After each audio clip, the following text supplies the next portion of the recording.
We're back. Cindy Williams is with us tonight. She plays the role of Shirley Feeney, as you know, in the hit television series Laverne and Shirley.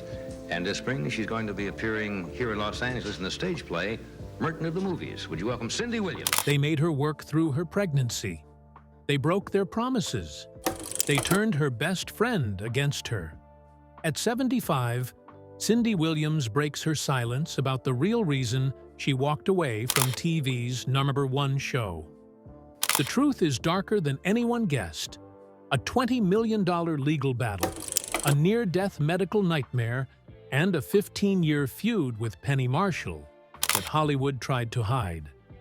Laverne and Shirley was America's favorite sitcom, but behind the scenes, Cindy was living a nightmare. Cindy Williams was born Cynthia Jane Williams on August 22, 1947, in Van Nuys, California. Her father, John, worked as an electronic technician. Her mother, Lily, was a waitress. Cindy grew up in a working-class family, where money was often tight, but laughter was never in short supply. She had one sister, Carol Ann, and an older half-brother named Jim from her mother's first marriage. When Cindy was a year old, her family moved to Dallas, Texas. They stayed there until she was 10, then returned to Los Angeles. Her father came from Welsh, French, and Cherokee roots. Her mother was Italian-American. John had a warm and funny personality, but alcoholism made him unpredictable.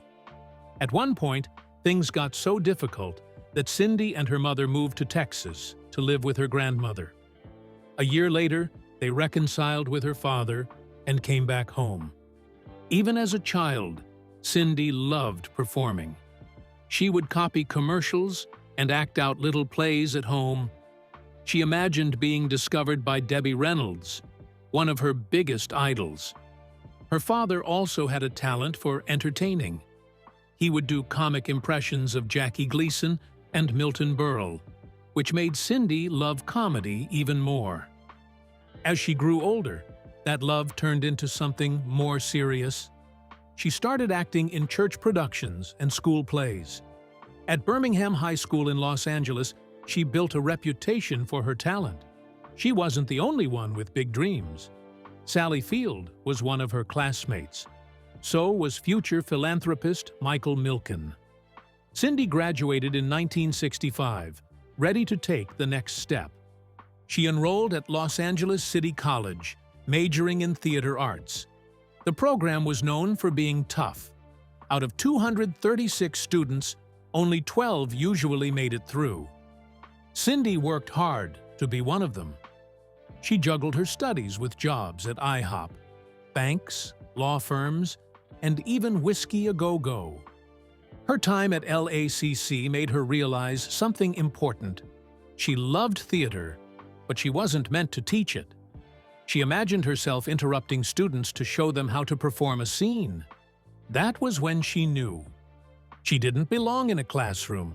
She belonged on a stage. Cindy Williams didn't just stumble into Hollywood. She worked for it. Her first break came in the late 1960s when she landed roles in national commercials for Foster Grant sunglasses and TWA Airlines. These weren't just any ads. Foster Grant was a major brand with a famous tagline, and TWA represented luxury travel at its peak. Cindy's presence gave both a fresh and youthful charm. But acting wasn't just something she tried on a whim. As a child, she wrote and performed her own plays. Her father's love for comedy, especially his impersonations of Jackie Gleason and Milton Berle, inspired her even more. Breaking into the industry wasn't easy. Cindy grew up in modest circumstances. While chasing auditions, she worked as a waitress to support herself. The commercial gigs she booked were more than just paychecks. They gave her experience and exposure, preparing her for bigger roles. Casting directors noticed her ability to shine on camera, and soon she was stepping into the world of television. Her TV debut came with guest roles on popular shows. In Room 222, 1969 to 1971, She played Rhoda Zager in 3 episodes. The show was groundbreaking, tackling issues like racial integration in schools. Cindy proved she could handle serious themes while keeping a relatable presence. Around the same time, she appeared in Nanny and the Professor and Love, American Style. The latter was a light-hearted anthology about relationships, the perfect place for Cindy to show her comedic side. Between 1969 and 1975, she appeared in 23 films and television shows. Her work ethic was undeniable, and Hollywood was starting to take notice. One of those watching was Gary Marshall, a man who would later play a huge role in her career. In the middle of these early successes, Cindy found herself sharing the stage with one of Hollywood's greatest legends, Gene Kelly. She was invited to perform a tap dance routine with him on a variety show. It should have been a dream moment, but things didn't go as planned. She accidentally stepped on his foot. Then she did it again. Cindy was horrified, convinced she had just ruined everything. But Kelly, ever the professional, continued the routine without missing a beat. He never showed any sign of frustration. Later, Cindy would call this moment both humbling and inspiring. She didn't let the embarrassment shake her confidence. Instead, she used it as a lesson in professionalism. That story became part of her one-woman show Me, Myself, and Shirley, proving that even awkward moments could turn into something unforgettable. Then came her big break. In 1972, she landed a role in Travels with My Aunt, directed by George Cukor. She played Thule, an American hippie who befriends the lead character on the Orient Express. Starring alongside Maggie Smith, Cindy held her own against one of the greatest actresses of her time. The following year, she took on a role that would change everything: Laurie Henderson in American Graffiti, 1973. Directed by George Lucas, the film captured the nostalgia of teenage life in early 1960s America. Cindy played the high school sweetheart of Ron Howard's character, bringing warmth and complexity to the role. American Graffiti was more than a hit. It became a cultural phenomenon. The film earned 5 Academy Award nominations, including Best Picture, and launched the careers of future stars like Harrison Ford. Cindy's performance earned her a BAFTA nomination for Best Supporting Actress. These roles proved she could handle both comedy and drama. She wasn't just another young actress trying to make it in Hollywood. She was a rising star. And the best was still ahead. Cindy Williams's Hollywood career took off in a way that many actors only dream of. In the early 1970s, she landed roles in 2 films that would go on to define an era of American cinema. One of them was The Conversation, 1974, directed by Francis Ford Coppola, a master of storytelling who had just delivered The Godfather 2 years prior. The film followed Gene Hackman as Harry Call, a surveillance expert obsessed with a cryptic conversation between a young couple. Cindy played Anne, the woman at the heart of the mystery. Her role was subtle but essential. Every word her character spoke carried weight, leaving Harry and the audience questioning what was real and what wasn't. The Conversation was a slow burn, a film that lingered in the mind long after the credits rolled. Critics hailed it as one of the greatest thrillers of the decade. It won the Grand Prix at Cannes and was nominated for Best Picture at the Academy Awards. Years later, it earned a spot in the National Film Registry, recognized for its cultural and cinematic significance. Cindy's performance may not have been the loudest, but it was proof of her ability to hold her own in a film led by some of the best actors of the time, including John Cazale and Gene Hackman. This came right after her breakout in American Graffiti, 1973, where she played Laurie Henderson, a role that earned her a BAFTA nomination. Back-to-back appearances in 2 of the most celebrated films of the era made it seem like Cindy was destined for a long career in film. But just as things were picking up, her path took an unexpected turn. Instead of Hollywood blockbusters, she found her biggest success on television. She first appeared as Shirley Feeney on Happy Days, a role that was meant to be temporary but quickly became something much bigger. Shirley, along with Penny Marshall's Laverne DeFazio, struck a chord with audiences. Their chemistry was undeniable, and soon ABC gave them their own show. In 1976, Laverne and Shirley premiered, and almost overnight, it became a cultural phenomenon. Set in Milwaukee in the 1950s and 60s, the show followed two working-class women navigating life with humor and determination. Cindy's Shirley was sweet and hopeful, a dreamer who balanced out Laverne's brash confidence. Their friendship was the heart of the show, and audiences loved watching them take on life's challenges, whether it was a disastrous date or a chaotic shift at the bottling plant. The show's theme song, with its now iconic chant, Schleimiel, Schleimazel, Hasenpfeffer Incorporated, became a pop culture staple. At its peak, Laverne and Shirley was the #1 show on television. Cindy's comedic timing and ability to shift between slapstick humor and heartfelt moments made Shirley a fan favorite. Her performance earned her a Golden Globe nomination for Best Actress in a television series in 1978, placing her alongside legendary TV stars like Carol Burnett. It was a testament to her talent, proving she could do more than just play a sidekick. She could carry a show. The series' success extended beyond live-action television. It even spawned an animated spin-off, Laverne and Shirley in the Army, where Cindy voiced her character. For years, she was a household name, one half of one of TV's most beloved duos. But just as the show was reaching its final seasons, tensions behind the scenes changed everything. A big part of the problem was Penny's brother, Gary Marshall, who produced the show. His involvement created an uneven playing field that Cindy struggled with. In his memoir, My Happy Days in Hollywood, Gary Marshall described the set as chaotic. He said there was constant yelling, cursing, and conflict.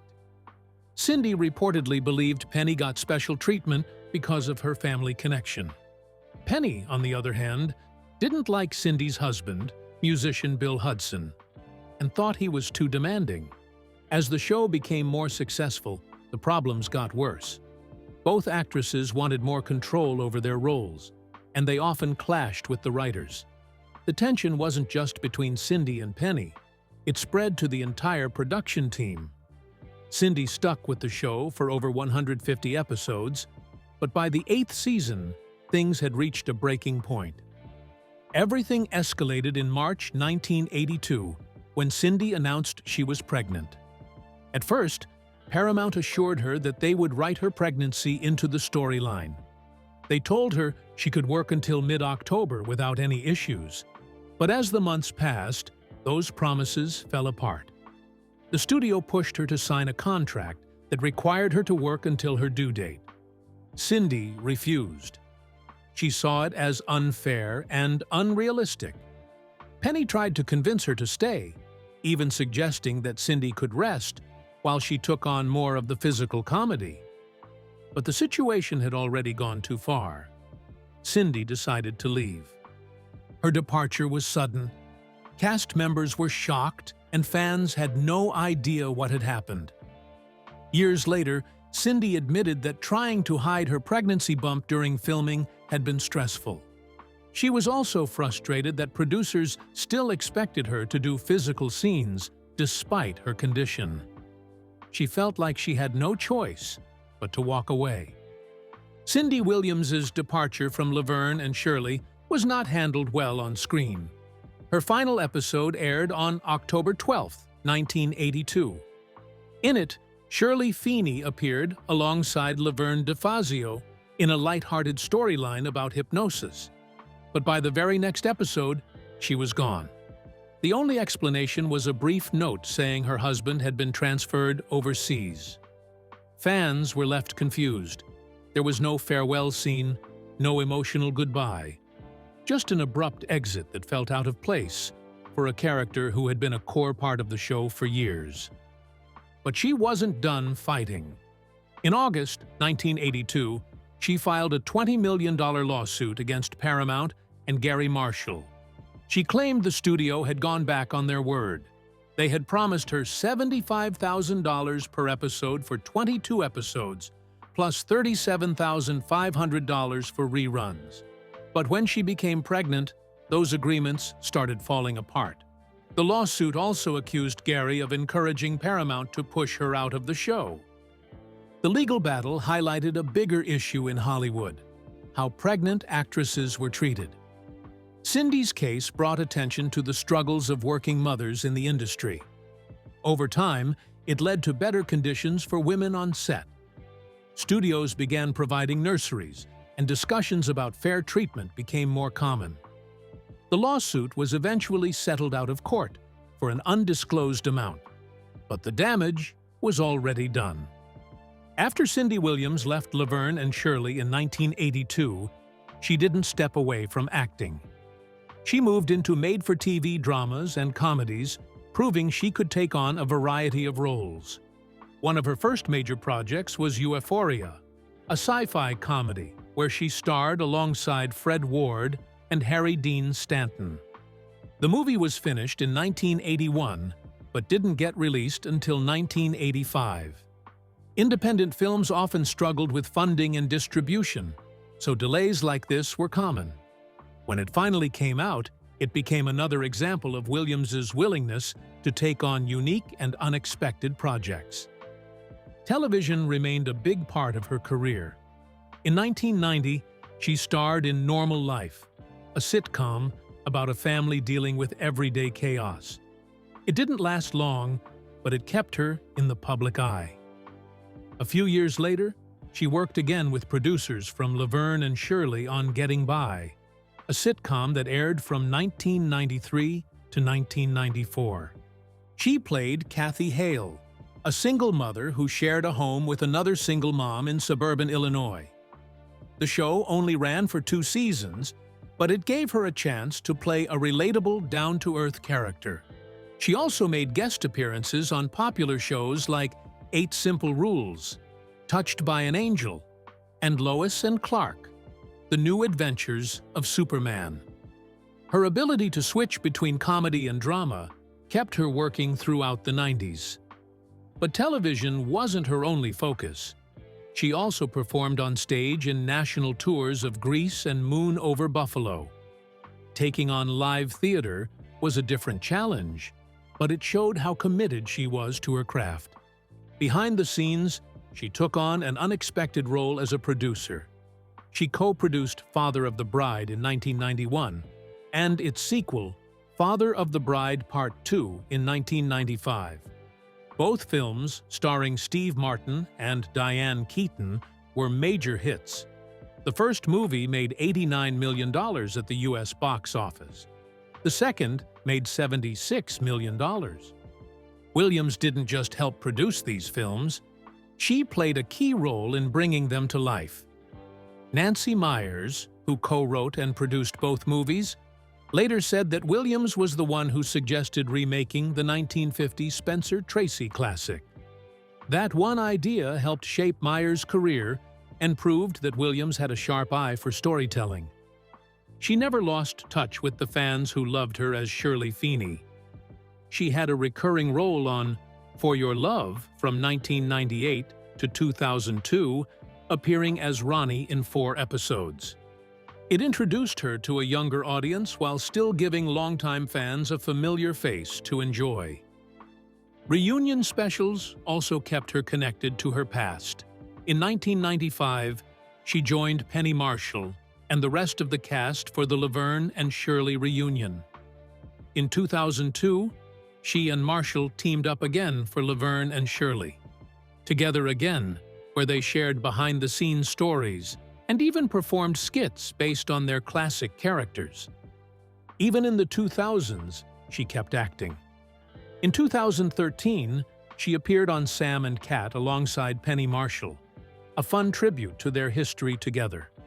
She never let herself be defined by just one role. She kept working, kept entertaining, and made sure her legacy lasted for decades after Laverne and Shirley ended. Cindy Williams was known to the world as Shirley Feeney from Laverne and Shirley, but her real life was a mix of love, family, and tough decisions. In 1982, she married musician Bill Hudson, a man she never expected to fall for. They met during a celebrity baseball game while Cindy was still starring in Laverne and Shirley. At first, she thought he was just another Hollywood playboy, but that changed when he sent her a Christmas gift, a book called Heart Sounds by Martha Lear. It was thoughtful and unexpected. That small gesture led to their first dinner together, and Cindy later said the night completely changed how she saw him. When she met him in person again, she even thought he looked like a Greek god. Their relationship moved fast. They got married on May 1, 1982, making Cindy the sister-in-law of Goldie Hawn and the stepmother of Kate and Oliver Hudson. That same year, she found out she was pregnant with her first child, Emily. But what should have been a happy time quickly turned into a battle with the producers of Laverne and Shirley. Her contract required her to work even on her due date. When she couldn't reach a fair agreement, she made a life-changing decision. She left the show in 1982. It was a major turning point in her career. But for Cindy, family came first. Over the years, she and Bill Hudson built a life together while raising their two children. Emily was born in 1982, followed by their son Zachary in 1986. Cindy loved being a mother, but she also described it as a test by fire. She worked hard to keep her children out of the Hollywood spotlight, but they were always there to support her when it mattered. In 2004, when she received a star on the Hollywood Walk of Fame, Emily and Zachary stood proudly beside her. Blended family life wasn't always easy. Bill Hudson had two older children from his previous marriage to Goldie Hawn, and his relationship with them was complicated. Cindy did her best to create a warm home for everyone, but family dynamics were never simple. In 2021, Kate Hudson spoke about wanting to reconnect with her half-siblings, Emily and Zachary, showing that Cindy's efforts to build strong family bonds had a lasting impact. After 18 years of marriage, Cindy and Bill's relationship came to an end. In December 2000, she filed for divorce, citing irreconcilable differences. It was a difficult chapter in her life, but through it all, she stayed focused on her children. In 2015, Cindy shared her story with the world in her memoir, Shirley, I Jest, co-written with Dave Smitherman. The book was filled with humor, but it also gave an honest look at her life. She shared behind-the-scenes moments from American Graffiti and Laverne and Shirley, and opened up about the personal struggles she faced. She wrote about her decision to leave the show at its peak, her marriage to Bill, and the challenges of raising children in the entertainment industry. She also reflected on her divorce, describing it as one of the hardest times in her life. But even in those moments, Cindy found ways to laugh. She believed that humor could get you through anything. In May 2012, Cindy Williams felt a sharp pain in her abdomen. At first, doctors thought it was just colic, but within days, her condition became critical. Her kidneys shut down. Her body went into septic shock. Her blood pressure dropped to dangerous levels. The infection was spreading fast, and doctors had little time to act. The cause was a lap band from a weight loss surgery she had years earlier. It had eroded through her stomach, creating a hole that allowed bacteria to leak into her body. By the time doctors realized what was happening, she was in total renal failure. She was rushed into emergency surgery. The lap band had to be removed. The damage had to be repaired. But there were no guarantees. Doctors warned her husband that she might not survive the operation. She did survive, but recovery was brutal. Cindy spent over 6 weeks in the ICU, most of that time on a ventilator and heavily sedated. She developed full-body thrush, a painful fungal infection. She suffered from red man syndrome, a severe reaction to antibiotics. Kidney failure forced her onto continuous dialysis. A 10-inch open wound stretched across her abdomen. She needed a wound vacuum, multiple drains, and a feeding tube just to stay alive. Even after leaving the hospital, her battle was far from over. She became one of the many survivors suffering from post-sepsis syndrome, a condition that affects up to 50% of people who survive sepsis. It left her with memory loss, constant fatigue, and chronic pain. She struggled to hold conversations. Simple tasks like grocery shopping or driving felt impossible. Her body had changed too. She developed kidney cysts, bladder issues, and an enlarged liver. Her muscles ached from months of being bedridden. Even 5 years later, the trauma followed her. Nightmares, flashbacks, a feeling that she was only a small part of the person she used to be. Friends who didn't understand what she was going through slowly drifted away. Despite everything, Cindy refused to stay silent. She became an advocate for sepsis awareness, using her story to warn others about the dangers of delayed diagnosis. She spoke about the early signs: fever, confusion, rapid heart rate, urging people to seek medical attention before it was too late. She also highlighted the lack of support for survivors. Many leave the hospital only to struggle alone with lasting health problems. Cindy Williams and Penny Marshall were more than just co-stars on Laverne and Shirley. They were a comedy duo that defined an era. But behind the scenes, their friendship had its challenges. Cindy left the show abruptly in 1982 due to a contract dispute related to her pregnancy. The sudden exit created tension that lasted for years. They rarely spoke, and for a long time, it seemed like their friendship was over. 15 years later, Penny reached out. She had just separated from her husband, Bill Hudson, and felt the need to reconnect. In her 2012 memoir, My Mother Was Nuts, she described how she and Cindy finally had an honest conversation. They talked about everything that had come between them. They let go of old grudges and reconnected like the friends they had once been. Cindy later said that no matter what had happened, they had too much history not to see each other as special friends. That reconciliation led to several reunions. In 2012, they appeared on Good Morning America with Michael McKean and David Lander, sharing memories of their time on the show. They also made a guest appearance on Nickelodeon's Sam and Cat, playing former TV creators who hadn't spoken in decades. The storyline was a clever nod to their real-life journey. Despite past conflicts, their bond never disappeared. Cindy often said that some of her best laughs came from working with Penny. Their on-screen chemistry was undeniable, built on their differences. Penny was loud and unpredictable. Cindy was more controlled and precise. Penny once described them as the perfect neat and sloppy opposites. Their contrasting styles made the comedy work, and audiences loved it. Even after Penny's passing in 2018 from complications related to diabetes, Cindy kept her memory alive. She spoke about their friendship in interviews and even honored Penny on stage in her one-woman show, Me, Myself, and Shirley. Their connection was something she never wanted to forget.